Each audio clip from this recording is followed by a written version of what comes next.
Have you ever wondered if one of the world's most advanced fighter jets, the F-22 Raptor, could touch down on the deck of an aircraft carrier?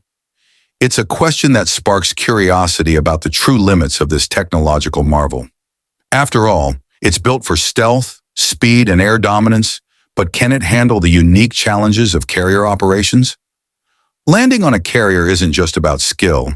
It demands specific design features, rugged landing gear, tail hooks, and reinforced structures.